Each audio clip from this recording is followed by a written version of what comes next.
바리새인 듣고 이르되 이가 귀신의 왕 바알세볼을 힘입지 않고는 귀신을 쫓아내지 못하느니라 하거늘 예수께서 그들의 생각을 아시고 이르시되 스스로 분쟁하는 나라마다 황폐해질 것이요 스스로 분쟁하는 동네나 집마다 서지 못하리라.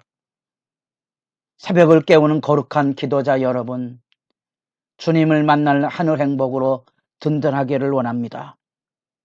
오늘 우리가 읽어갈 말씀은 사무엘상 19장 1절로부터 24절까지의 말씀입니다.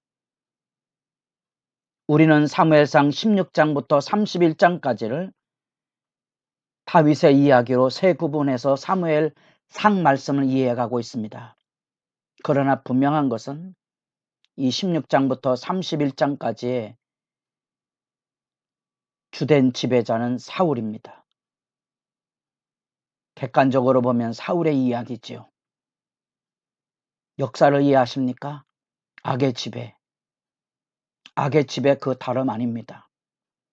예수님도 세대 현실에 대해서 말씀하실 때 이 세상에는 어둠의 자녀들이 더 지혜롭게 행한다고 일깨우신 바가 있습니다. 세상의 현실 앞에 우리가 살아가며 하나님은 어디 계시는가? 악인들의 횡포와 불의가 만연하는 것으로 인하여 우리가 늘 무너질 수 있다면 오늘 이 역사의 현실은 우리에게 그것을 생생하게 잘 가르쳐 줍니다. 우리는 불의로 인하여 낙심하지 말아야 하고 그것이 우리가 살아가야 될 죄와 어둠의 맨 세대 현실입니다. 다윗은 하나님의 기름 부음 받아서 사울과 달리 블레셋과의 전쟁에서 사울에게 말한 그대로 사람이 낙심하지 말 것이니라. 나가 떨어지지 말라는 얘기입니다. 사울은 블레셋과의 싸움에서 전전긍긍 첫째는 회피하고 요나단으로 인해 참여했지만 과잉의 열정을 보여 금식을 하게 하는 곤란한 상황을 초래하고 여기 지금 두 번째 블레셋의 침공이 있을 때 40여를 모욕하는 현장 앞에 나서지 못했다는 사실입니다. 그럼에도 불구하고 다윗의 이 믿음의 역사 앞에 사울은 그만 권력욕에 급급해서 이제 공개적으로 다윗을 죽이려 하는 살해령을 내리고 있습니다. 사울이 그의 아들 요나단과 그의 모든 신하에게 다윗을 죽이라 말하였더니 요한복음 3장 19절 악의 지배는 언제나 살아있다는 겁니다. 악의 지배는 의를 무너뜨리는 실체로 등장하고 있습니다. 예수님께서 구원의 길을 여셨을 때 일반 사람들이 아니고요. 하나님을 믿노라 하는 이 종교 지도자들이 하나님의 말씀에 바로 섰다는 바리새인 이 말씀 학자들이 예수 그리스도의 사역을 귀신의 사역으로 매도하고 예수 그리스도의 사역을 어둠의 사역으로 비난했던 거 기억하십니까? 영적인 싸움 앞에 우리는 이런 현실에 마주치는 모습을 보게 됩니다.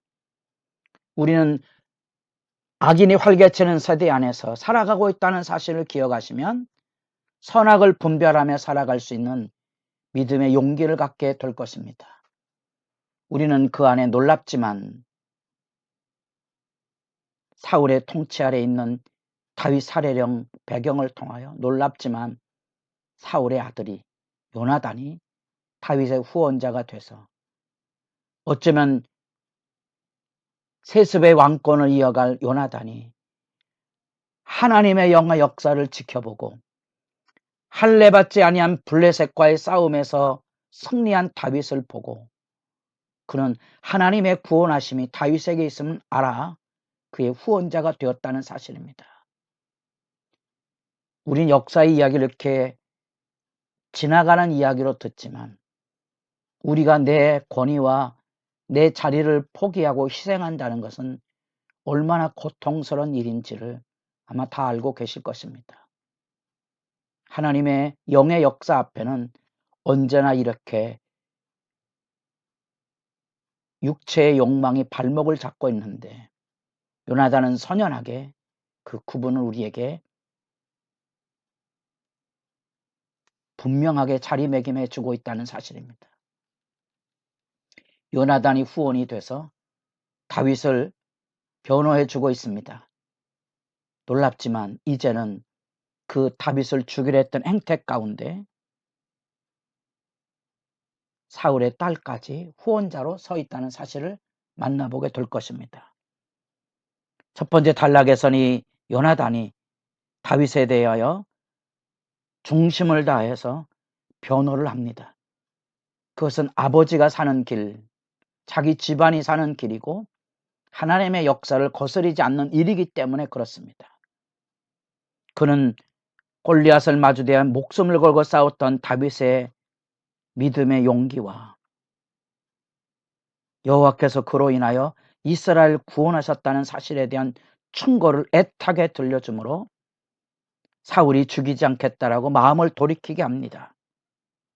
그럼에도 불구하고 이 어둠의 영은 사울을 사로잡아서 우리가 다윗에게 성령의 기름 부음이 열려질 때 다윗을 통하여 역사하는 하나님의 영의 증거를 가리켜서 그날 이후로 다윗은 하나님의 영의 큰 게 감동되었다는 16장 13절 말씀을 기억합니다. 이날 이후로 다윗이 여호와의 영에게 크게 감동되니라. 사울과 대비되는 장면입니다. 우리는 쓰러지고 넘어질 수 있습니다. 그러나 언제나 하나님의 영으로 일어나야 됩니다. 놀랍지만 버림받은 이 어둠의 왕 사울은 하나님의 영을 받지만 하나님의 영으로 일어나지 아니하고 반복되이 어둠의 영으로 일어나는 슬픈 장면, 아픈 장면을 여기 보게 됩니다. 그것이 8절과 10절에 대조되어 있습니다. 다윗은 블레셋 사람들과 싸워서 그들을 죽이고 그들을 도망하도록 쫓아냈지만 사울은 오히려 10절에서 단창으로 다윗을 벽에 박으려 죽이려 했고 다윗은 그 밤에 사울을 피하여 도망하게 되었다는 슬픈 이야기 대조를 살펴보셔야 됩니다. 누구하고 싸우고 있습니까? 이게 역사의 교훈입니다.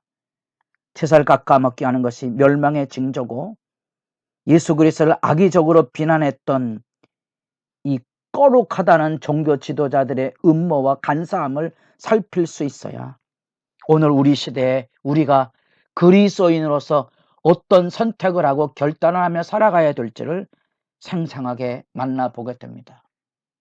이제 더 이상 창을 던져 다윗을 죽이려 했던 사울의 횡포 앞에 다윗은 견디지 못하고 왕궁으로부터 탈출하여 도피의 길에 들어섭니다. 이 슬픈 역사는 사무엘상 31장까지 갑니다. 10년이 넘는 세월 동안 다윗은 도피하게 되는 슬픈 여정을 갖게 됩니다.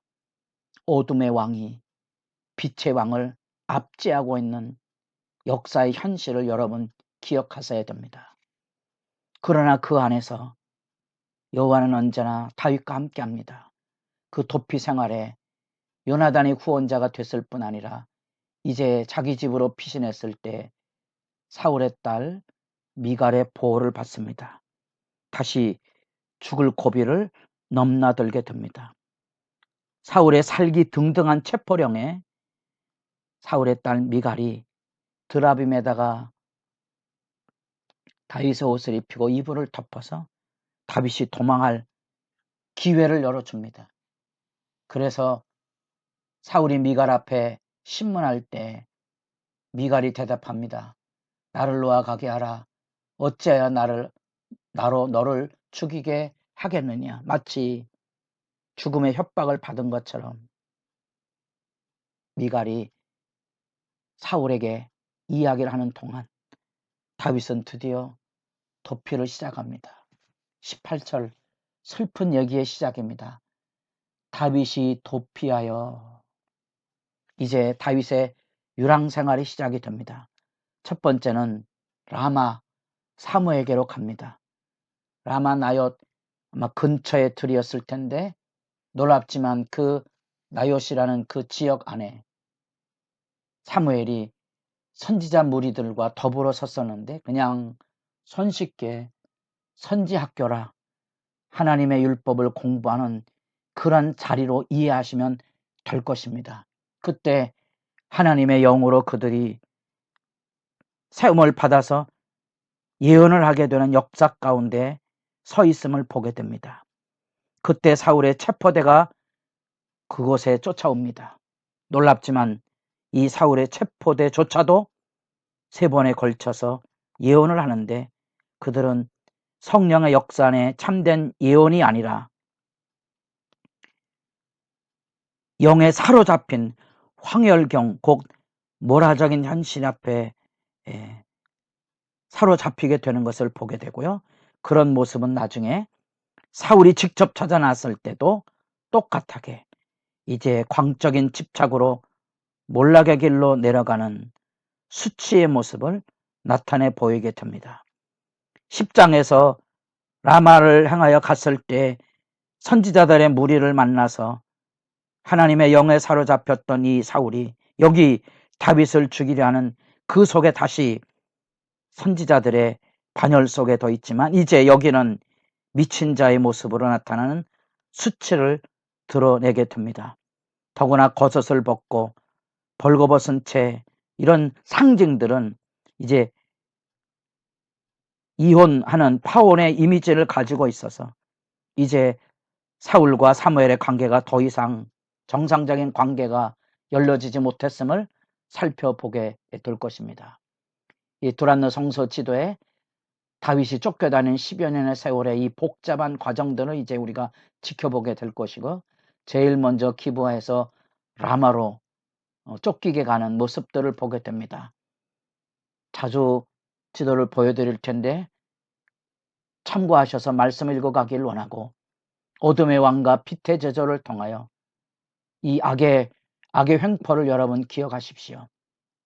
어둠의 세계가 왜 죽이려고 하는지 그 안에 담겨져 있는 인간의 욕망이 얼마나 무섭게 역사 안에도 그것이 멸망을 초래하는 심지어 가족 부적 안에도 그러나 그럼에도 불구하고 빛의 왕에게는 믿음의 진실을 지키는 자들에게는 하나님의 보호하심이 있다는 사실을 기억하시고 여러분들의 기도도 주 안에서 담대한 승리로 펼쳐져 갈 수 있기를 바랍니다.